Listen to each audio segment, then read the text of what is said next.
Hiya. So it's me again, and a few days ago, KMS decided that they wanted to release the real winter patch a few months late. The changes that were made in the most recent patch were huge. A complete UI overhaul that focuses on making the player experience as smooth as possible, and a complete overhaul on class balancing, which is something I've been waiting ages for. Now, some of this might be subject to change as it's still in the test server, but in my opinion, this is probably one of the most hyped patches for anybody playing Maplestory right now. I'd also like to cover how the balancing will actually affect my Legion champions and the characters that I'm playing, and my overall thoughts and opinions on each of the changes. So yeah, hopefully you guys enjoy. Remember to like, comment, and sub, or I'll literally eat your messos faster than Starforcing does. So, I think it's only proper to talk about the changes that they've first made from the ground up. Quite literally, the login screen and the character creation menu are so different. One thing that you'll instantly come to notice is that all of the branched classes like Explorers, Cygnus Knights, and Resistances have been separated so that you can actually see the classes in the character creation menu. So for example, if I specifically wanted to create a Marksman, for example, I'd have to go to Explorers, but now with the new change I can go straight to Marksman and create a Marksman. They've also gotten rid of all the jargon in terms of attack and defense and the class stats, which I personally think is the good thing. My only problem with it is that they got rid of the difficulty meter. I think that keeping the difficulty meter actually would have been a good idea, just to give people an idea of, hey, this class might be for beginners, or hey, this class you might want to be a little more experienced for, because I think if a new player decides to pick up like Blaster or Khali, for example, they're not going to have a fun time knowing how much effort you have to put into each of those classes to get and bring out the max potential of those classes. But overall, the UI in terms of look and feel also just looks so much better. The game doesn't look like it was made in 2008, which I personally think is nice. Everything is coherent and consistent, and it isn't, different parts of the UI don't look like they're from different eras of when the game was actually being developed, which is nice. I really like the character creation menu. I just wish that they actually left the difficulty meter in there to give people an idea, but the class descriptions and everything else that they've changed, very, very nice. So now that you've created your character and you're actually into the game, the whole UI in the game is also just different. The overall layout in terms of your HP and MP bar, your level, quick menus, quick slots, everything has changed. It's completely different. And this is something, in my opinion, that I also think is so much better. It's a lot easier to see your HP and MP bar. That is something that you want to see, especially when bossing. When the bars are smaller, they're harder to see. And they moved your level off to the side. This makes a lot of sense because you're not leveling up that often. They moved the quick buttons or the menu buttons to the left of the HP and MP bar, which I don't know if they really need it to be there, and I'll talk about that in just a second, but it's still nice having them there, and they're translucent, which means that you can still actually see through the buttons, which is nice. Any sort of screen space that you have and that you can actually see through is very good for the player, especially when they're bossing or just playing the game. And the quick slot is a big part of that. The quick slot changes are absolutely massive. The quick slots, you can customize them in terms of how long you want the bar to be or how tall you want it to be. And all of the hotkeys you can actually see through, which is a very good change. I love this. This should have been here ages ago. But yes, the main UI, so much better in my opinion. The only thing I wish they actually kept in terms of the main UI is the Maple Planner. I wish they made it so that you didn't have to bind it to a key to open it up, and you could just click it right there, because in order to interact with that menu anyways, you have to click around. So I would have liked the Maple Planner there, but besides that, this UI is so good. Once again, look and feel consistent. So because of this new super GIGA menu that they introduced, is part of the reason why I feel like the quick menu doesn't need to exist. Now granted, you can also tinker with that quick menu and what buttons you actually want to place at the bottom left there. But this GIGA menu allows you to reach literally everything you can think of. Enhancing, character info, guilds, settings, it's all there. You can reach it, it's all there. This menu is awesome for anybody who doesn't want to be dealing with a whole bunch of like little menus. You just open the big menu, get to the menu exactly that you want to go to. I think this is a good change. Quick menu is still there, so even if you don't want to deal with this big menu, you still have the old way of navigating everything, which is, you know, more flexibility for the player, if you will. Now, the last UI thing that I actually want to talk about is the Enhancement Menu. They have made this menu absolutely beautiful. Now, all of your enhancing is now going to be placed in a single menu, whether it's cubing, scrolling, bonus potentials, hammers, grindstones, all of it, even exceptional enhancements, is all going to be in one menu, which is awesome. You don't have to grab the cubes or grab flames and throw them onto your items. If you want to enhance your items all at once, starring, cubing, and flaming them all in one session, you can do so. You just place your item in, you click star forcing. Once you're done with the star forcing, you move on and you go down the list. I think this is really awesome, and they've rehauled the whole menu to make it look in line with all of the other menus in the game, which is so huge. And in this menu, it shows you your meso count. I cannot say how big of an improvement this is. The amount of times that I'm cubing or I'm starring something and I actively have to keep my inventory open and place it beside the enhancement menu because I want to keep track of the amount of meso that I have, I can't tell you how many times. It's definitely more than I can count on my hand. Way more than that. So this change, awesome. Through and through, this is one of the best changes. See, but I actually baited you guys because that last thing wasn't the last thing that's actually improved. The equip menu and the item descriptions have also been changed. I'm going to talk about the equip menu first because this is absolutely ingenious. I think what they did here, they cooked. Just to put it very simply.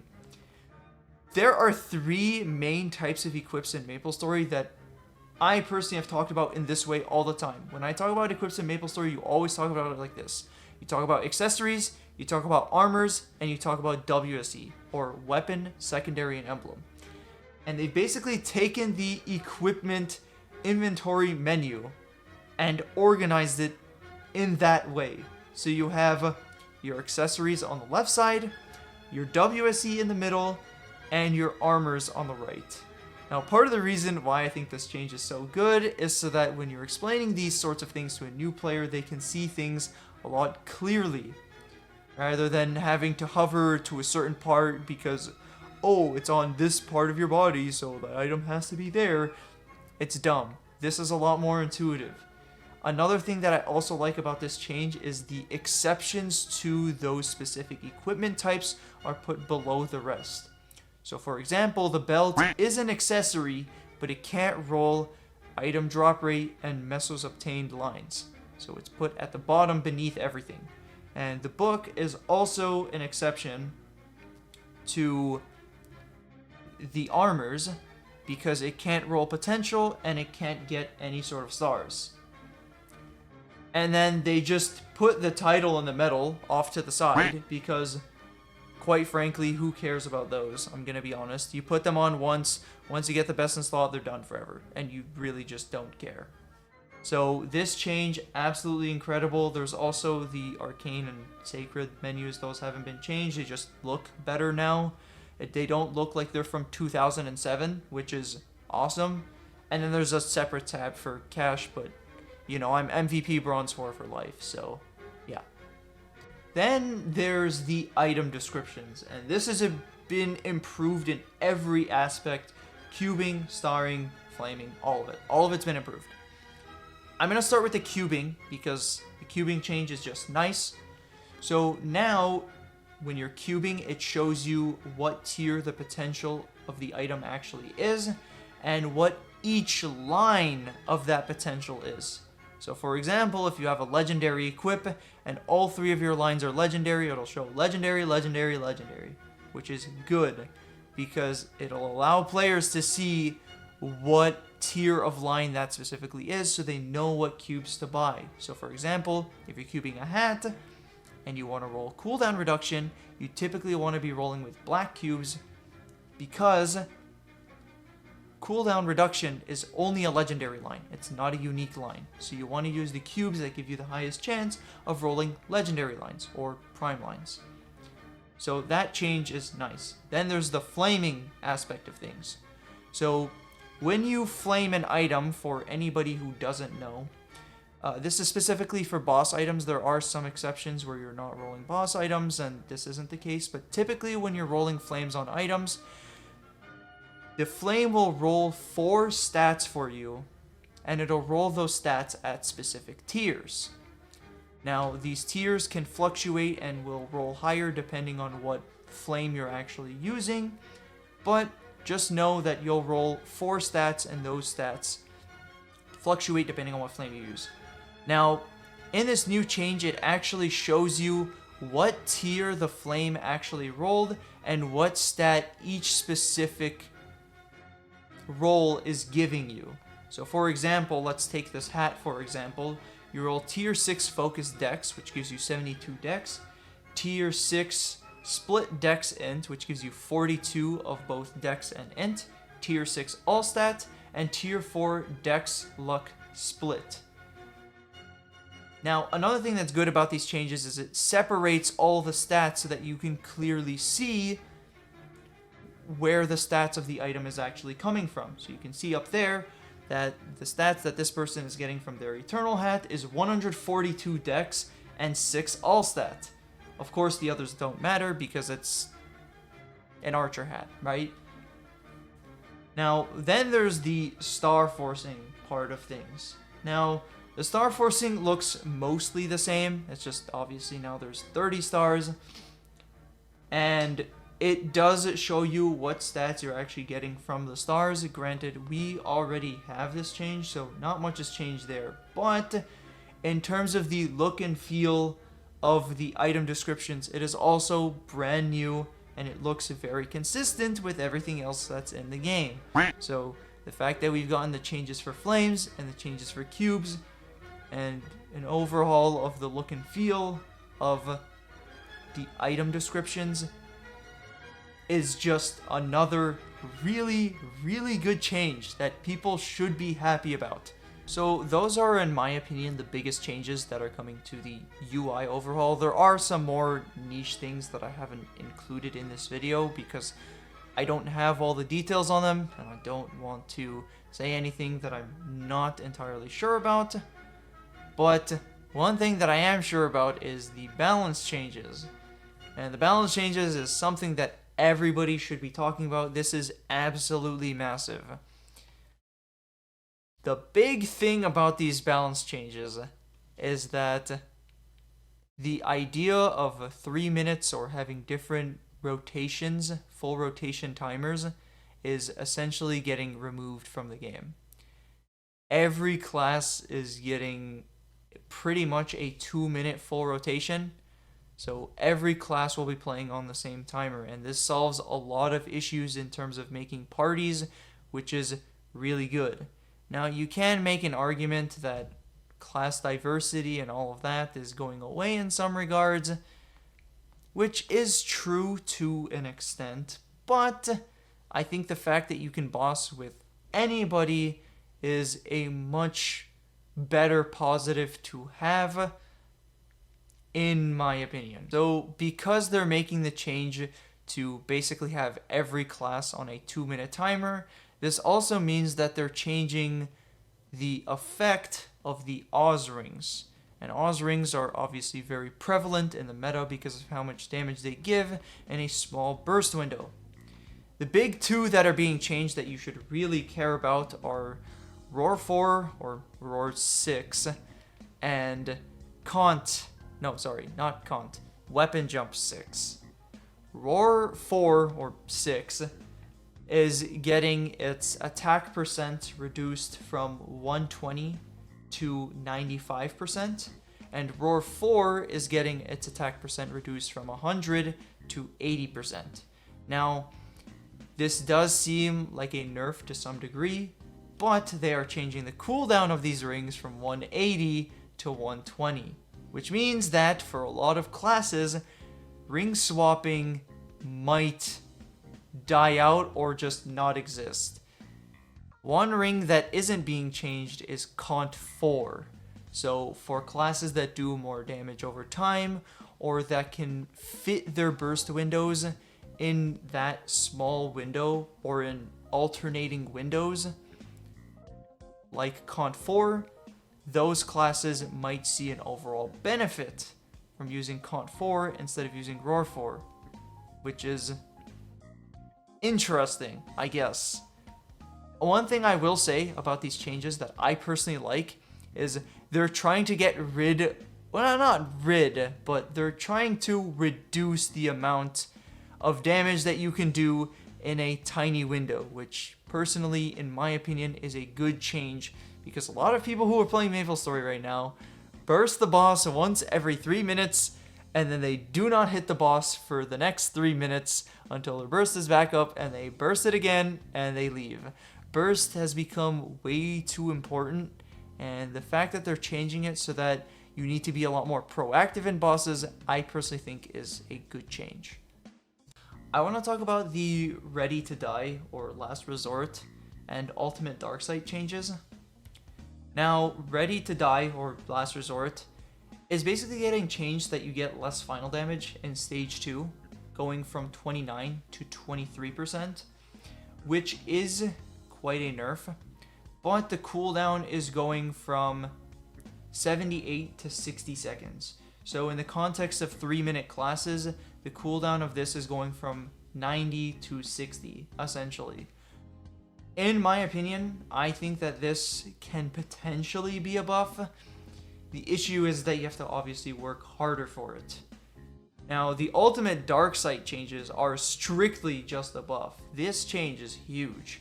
So the duration is going down, which hurts, but the cooldown is also going down, but the final damage that you get from this buff doesn't change. Now, the reason why this is good is because this syncs the ability more with a Roar 4 window, which means that you don't just have buffs lingering after Roar is done, for example, which in turn makes this ability so much better. Now, you are losing some uptime in theory because your uptime is going down by 50%, where the cooldown is going down by roughly only 30%. But the fact that it syncs better with Roar makes this ability better. And the fact that you're using it often, it still gives you the same amount of final damage for the bursts that you're actually going to be putting this ability in. Now, I want to go over some of the balance changes. If you personally want to see how your class is getting changed, or whether it's a buff or a nerf, I'll leave the links to the class discords down below. You should probably check those as they are very much informed on damage distributions and how a buff or a nerf to a certain ability will affect your class. I'll also leave a link to orangemushroom.net down below.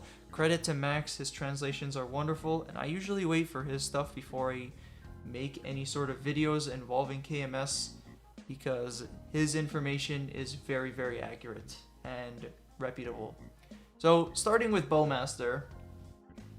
Bowmaster is pretty much just getting a buff So for me, in terms of Legion Champion, this is just awesome. Arrow Rain is getting somewhat more damage, which is nice. This is probably like 1 to 2% final damage if we're really talking about it. I mean, like, Arrow Rain doesn't do like a huge portion of our damage, and the fact that it's only getting buffed by 100% is, you know, it's okay. I'll take it. Why not? Silhouette Mirage is pretty much getting its damage doubled. Now, this looks like a big buff, but for Bowmaster, this isn't a huge portion of our damage, so it isn't insane, or it doesn't really change the class entirely, but this is a nice buff that rewards players for not getting hit. Granted, I'm pretty sure, correct me if I'm wrong down in the comments, I'm pretty sure in 6th job you get the procs of Silhouette Mirage regardless of whether you have any stacks or not. But it still rewards players for being able to stick to a boss, which in my opinion is nice. More damage comes from just having better uptime. Arrow Platter doesn't have a cooldown anymore, which is nice. I found a lot of times where you just place it by accident and you pretty much just have to wait 10 seconds for no reason, which is annoying. And the last change is the Quiver Cartridge. This is the biggest buff. The Quiver Cartridge actually does a lot of damage for Bowmaster, and they're increasing the number by quite a large amount. Personally, I'm surprised that they're even buffing Bowmaster. Like, this class is so easy to play, and it's so easy to get full uptime on this class that the fact that they're buffing it by quite a reasonable amount, while a lot of other classes are getting nerfed, is a big surprise to me. I'm genuinely shocked. There's a very good chance that Bowmaster becomes high tier, if not meta, in this patch, which is crazy to me, because a class that is so easy to play should not be able to cap this high, but we'll have to see the actual numbers or what it ends up actually looking like. But I'm happy with the Bowmaster changes. Like, class that I'm playing is getting stronger, sure, why not? So the next changes are for the Marksman, and the Marksman is also getting buffed, but not like Bowmaster in the sense that it's just getting strict damage buffs. Marksman is getting more QOL, so the first thing that they're getting is a dash, which is huge. There's a lot of situations where there's pillars or things that shoot straight up where you want to dash outwards, and you just don't have that option. The blast back that Marksman or even Bowmaster has is way too slow. So I personally like the fact that Marksman is getting a dash. The next change that they're getting is that they can use their summon in the air. This also includes the 5th job version of it, and that also goes for Bowmaster too. So this is like nice, I guess. I don't know how this is going to look like with skill sequencing anyways. You're probably mostly going to be on the floor, but maybe for farming, I guess this is like extra utility. And then you have Painkiller, and Painkiller is getting changed from a will that like cleanses abnormal status effects to an iframe that comes up every 75 seconds. And it gives you an iframe for 3 seconds. Now, I don't know if this works like Khali's in the sense that you can't attack while being iframed, but if it actually allows you to attack while having this iframe out, this is absolutely massive for Marksman. And the reason why is because the only iframe that they have now is Perfect Shot. The reason why having Perfect Shot as your only iframe is bad is because Perfect Shot is actually a significant portion of Marksman's damage. And saving it for, oh, I need to stay alive, instead of having it for your burst rotation is losing a lot of damage. So having another iframe on top of that as an extra safety measure, on top of the dash and TP and everything this class gets, huge. Just by process of being able to stay alive more, Marksman will get more damage this patch. So DB. Now DB's changes are interesting. There's a lot of things here. I don't know whether it's a buff or a nerf. I'm thinking it's in the ballpark of a small nerf. But it also changes how the class functions, which is weird, in my opinion. So, Tornado Spin is getting its action delay reduced. This is good because Tornado Spin for some reason just has a lot of end lag when you use it. This is supposed to be like the class you're supposed to chain a bunch of abilities movement wise, but it doesn't let you because the action delay is too long, so this is nice. Flashbang cooldown removed, awesome. So now you can just debuff the boss whenever. So this is good for phase changes, or for example in V-Hilo where she cleanses after each test, so this is nice. Chains of Hell, I don't know why you'd ever use this in a skill sequence. Maybe there's some tech that I don't know about. They're getting 5% boss, which just increases their damage over a full rotation. They're getting 1% final damage and 2% crit damage. They can also use Final Cut in the air, but I don't know when you'd ever actually do that. Now, Azura's Anger. You now take less damage when using Azura's Anger, and you can ignore any status effects when using Azura's Anger. So this is good because in Azura's Anger, there's a lot of instances where your animations are too long to avoid any sort of patterns. Now, when you are inside of Azura's, you can flash jump and duck, but you can't up jump, and there will be situations where sometimes you can't dodge things in Azura's when you could dodge them normally. So I think this change is good. This skill now has an attack activation of 11 times. I don't know if this is any different from what it is now, or I don't know if they've gotten rid of the duration and just have an attack activation limit. I'm assuming that it's still the same duration, but now it just has an attack activation limit of 11 times.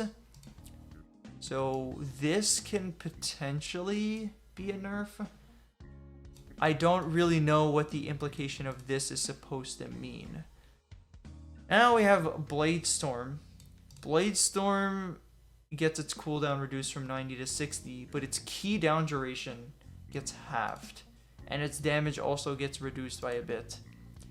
Now, for Blade Storm, there is also an initial hit at the beginning of Blade Storm, but realistically, most of the damage of Blade Storm is actually coming from the key down duration. So the fact that its duration is getting halved and the continuous attack damage is getting halved kind of concerns me. This is looking like a nerf because your hits are essentially getting halved. What I will say though is that Blade Storm is a lot more consistent in the sense that it's only a 2-second window, which means that there's a very good chance you'll get all of it out on a boss. Another thing that's good is now it syncs with Azura's Anger and Last Resort. So your your half burst for Dual Blade will be essentially your full burst minus Goddess, Epic Adventure, and Ultimate Darksight. So it'll be Last Resort, Angelic Buster, Blade Storm, Azura's. Now, one thing that's interesting is the fact that they're making the windows shorter makes this class very interesting in terms of how it interacts with Continuous Ring. I want to see how this class will perform with Continuous Ring going forward, especially considering that the damage overall is going up.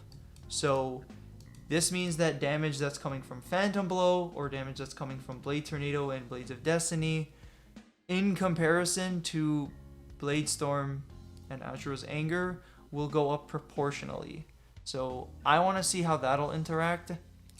And then they're changing Karma Blade, basically just changing the amount of hits that it takes to actually proc the final slash that comes at the end.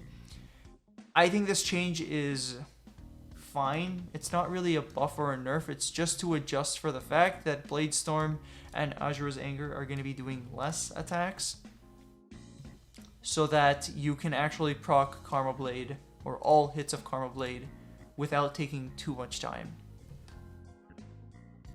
Now, the Buccaneer changes, I, once again, also don't know what this is actually going to look like in terms of a buff or a nerf.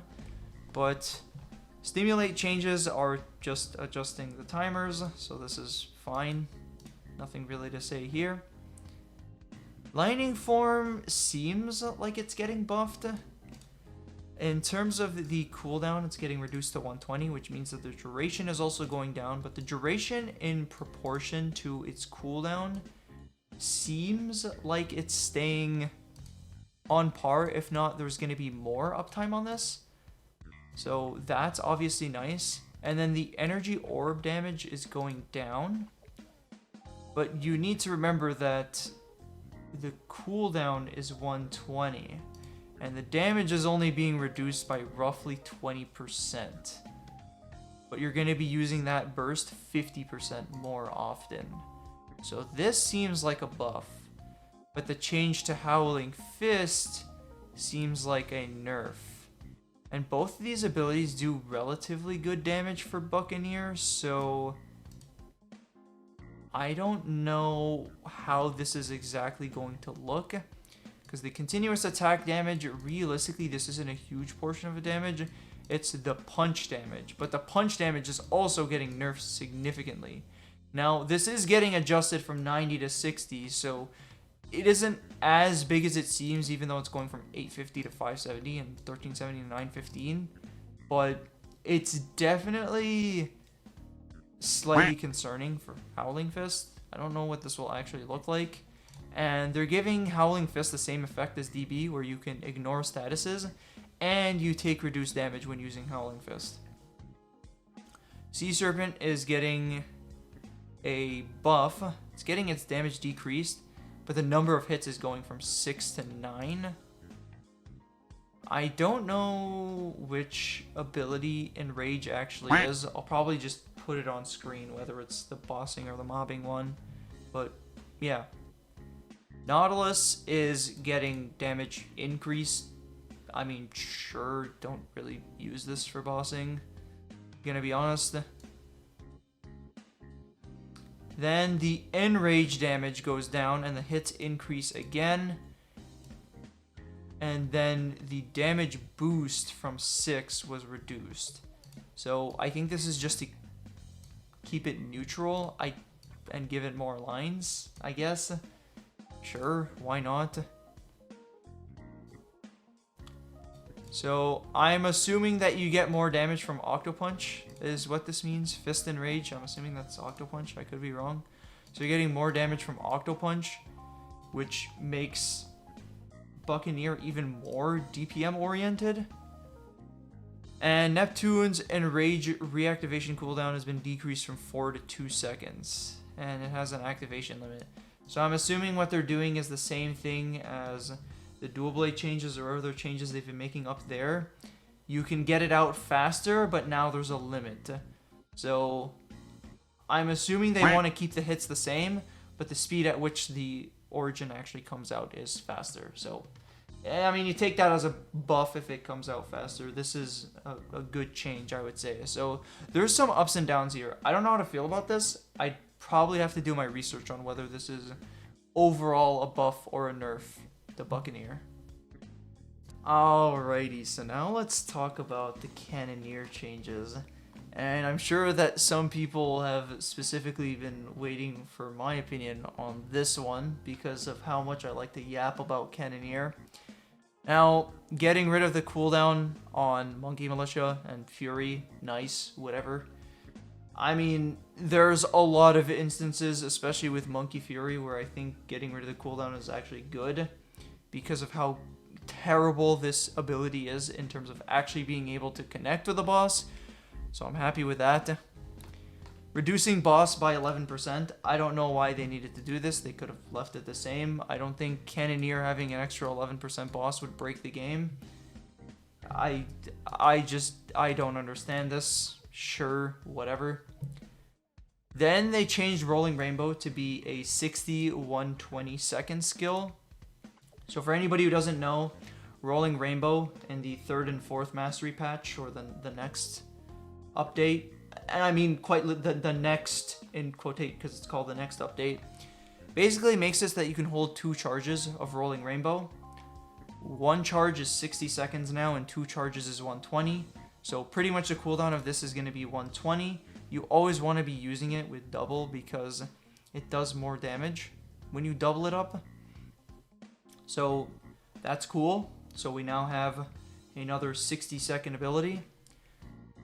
Now this is the biggest change in my opinion, and this will probably determine how Cannoneer is going to be balanced in the future. The bullet bill changes are very, very weird, and you can tell the reason why they're gutting the numbers so low is because they want to make sure that Cannoneer doesn't become insanely strong after this change, which is why they're doing this.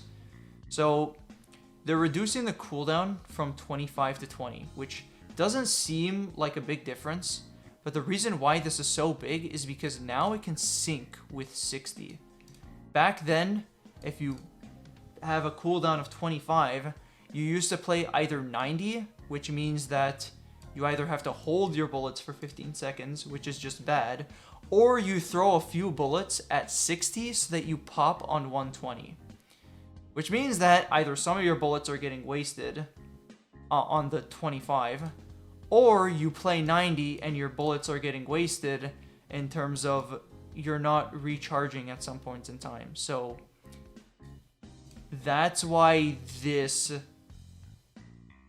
being changed from 25 to 20 is actually a really big difference. Which is why they gutted the damage really, really hard. Now, if they left the damage the same, I don't think that would make Cannoneer overpowered. Like, it's still at the bottom of the charts.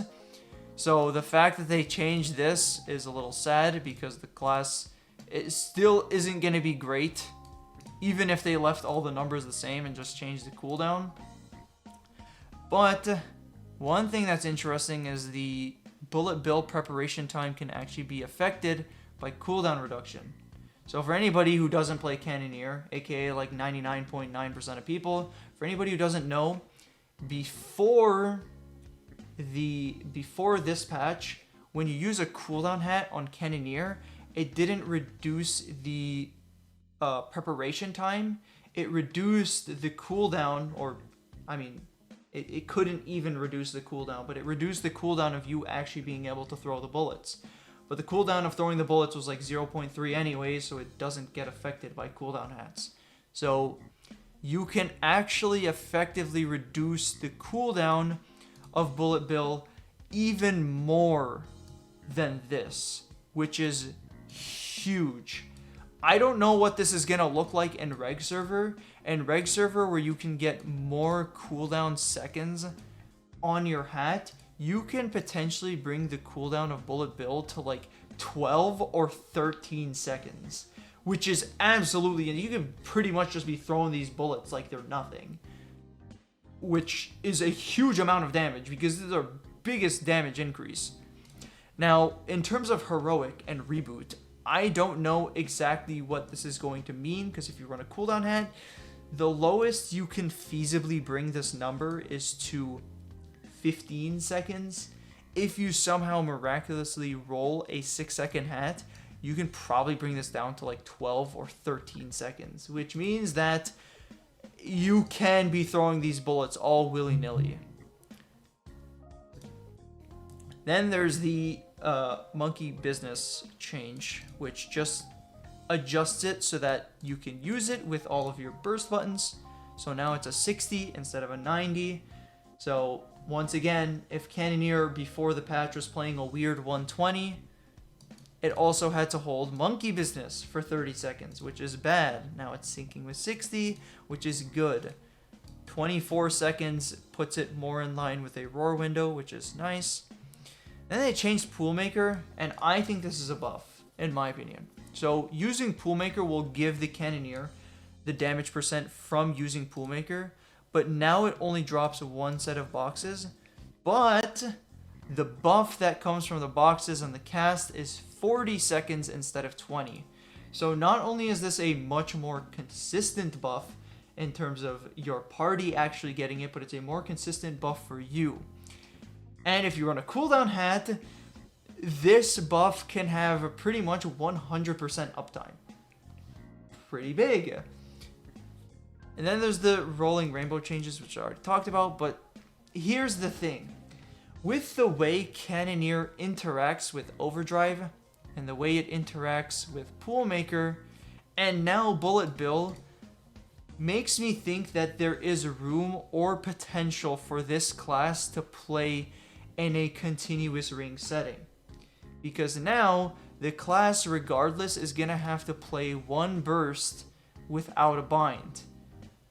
And if you're going to do that, you might as well make sure that your bind or your total rotation time is shorter, which means that you can bind more often.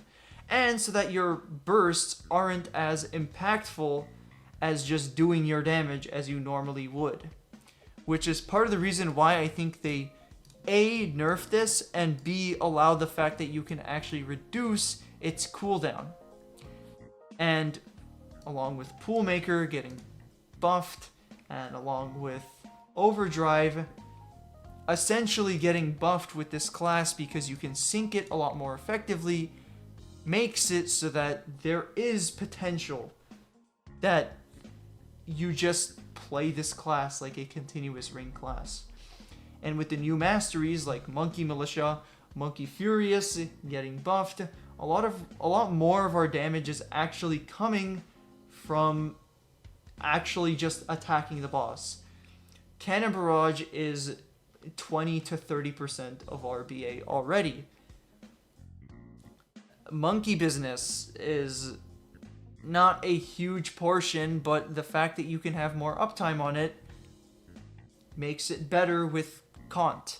Poolmaker pretty much gets double the buff in a 6 job because it gets 1.5x the hits and the normal final damage increase. So maybe Poolmaker will become more relevant. Monkey Militia is becoming more relevant. A lot of these things make me want to believe that there is more room for Cannoneer to play Kant instead of playing Roar 4 or Weapon Jump 4. Now, once again, I'll have to test these, and I'll have to get a Weapon Jump 4 on my Cannoneer. I hope I do, because I want to be able to test this. But it does also change depending on the level of the ring, because Roar 5 and Weapon Jump 5 also increase the time in which the rings are actually active. So maybe we still continue playing the same, but I think that depends on what the situation is, or what the boss is, or what changes come forward, because there's a lot of room for interpretation here. Cannoneer is going to get very interesting, and I hope they go back in the direction of making this a Kant class, because I love DPS classes where you play a lot more proactively and you get rewarded for being able to stay on the boss. I love this change. It is potentially a nerf. By technicality, our damage is going to go up after this patch, but it is technically a nerf because of how much of our damage comes from a light burst and how much more dependent we are on a light burst and how inconsistent our light burst is. But I could go on about this for hours. This is a very interesting change, and I want to see what they do with this going forward. And then there's Khali. Oh, the Khali changes are really interesting. So I genuinely think this is straight up just a buff. Correct me if I'm wrong, but I'm pretty sure this is just more damage for Khali, which I think is insane. I don't know why they're doing this, because I think Khali's already insanely strong, especially if you're really good. But it's getting stronger, so sure, why not? So Deceiving Blade is getting more damage. That's basically our final attack. It doesn't do an insane amount of damage, so this buff isn't like, whoa, crazy or anything. But it's a nice improvement. It's going to be doing 10% more damage, roughly, give or take. So this might be a few points of FD. Then Death Blossom is getting its cooldown changed to match. So is Oblivion, and then Void Burst. So Void Burst is getting changed to 120 seconds, but the damage nerf is roughly around 10% on all parts of the burst, which is really, really weird. You would assume that this would get hit a lot harder, but the fact that we'll be able to use this more, this is just a damage increase. Even considering the fact that Roar and Last Resort are getting nerfed, this is really, really big. Astra is getting buffed. This is already a decent portion of her damage, like 4 to 5%. So the fact that this is getting buffed by a relatively large amount is also big. This is just more damage. Ultimatum is getting its timers adjusted for 2 minutes. And the one nerf is that our Origin Burst is getting less final damage. So our Origin Burst will have less of an impact on our overall rotation, but each of our 2-minute bursts will be a lot more impactful. We'll also get more damage for maintaining uptime because of Deceiving Blade and Astra, but this just seems like more damage, and if you can maintain the uptime, this is just a win for Khali. This is like huge. I'm genuinely surprised that they're doing this, but I mean, I'll take it. Like, yeah, Khali is gonna be so sick after this patch. One thing before I actually finish talking about these changes is there will be some awkwardness because of the smaller windows. Now, because the windows are smaller, like, notice every duration is essentially going to 20 seconds, which makes it a lot harder to fit inside of a Roar window.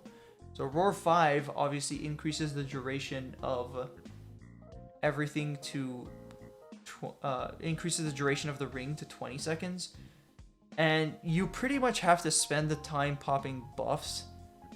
So by the time you actually get all of this out, I don't know what this is actually gonna look like. You might lose a lot of the time on these abilities just by popping your buffs, but maybe this isn't true because of skill sequencing and how fast you might be able to get everything out with the skill sequencing. I don't know exactly how it works, especially in the case of Khali, because Death Blossom is a summon. I don't know if you can skill sequence this, but if you can and it comes out really fast, like, this is insane. Like, this is crazy. Crazy, crazy, crazy. Because then you pretty much get everything inside of a 20-second window. Perfectly. Like, everything just syncs. And you burst 20 seconds. So if you have an Origin, then the boss is bound the entire time. Even if you don't have an Origin, a boss is bound majority of the time. If the boss is not bound, then you can probably just use your Genesis iframe. So this change is really goofy and wacky, to say the least.